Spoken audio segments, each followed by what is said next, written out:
Welcome to Penrose Learning, where we make understanding easy. In this video, I will explain how to fix a Roblox hacked account. The very first thing you should do is change your password immediately. Make sure it's a strong, unique combination of letters, numbers, and symbols. Also, check your associated email for any unusual activity or password reset requests. Finally, enable two-step verification right away to add an extra layer of protection to your account. After changing your password, it's crucial to secure your account further. Carefully review your Roblox settings for any unauthorized changes, like a different email or phone number linked.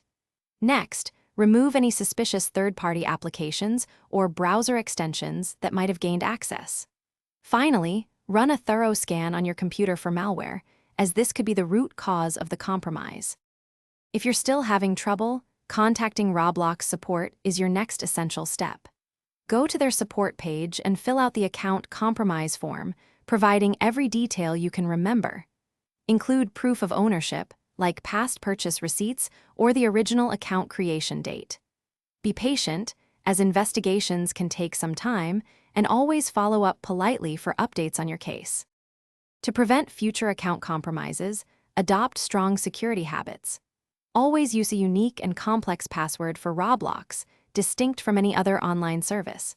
Be extremely cautious of phishing scams, never click on suspicious links, or share your login details with anyone. Regularly update your security software and ensure two-step verification is enabled on all your important accounts for maximum protection. Thanks for watching. If this was helpful, leave a like and consider subscribing. See you next time.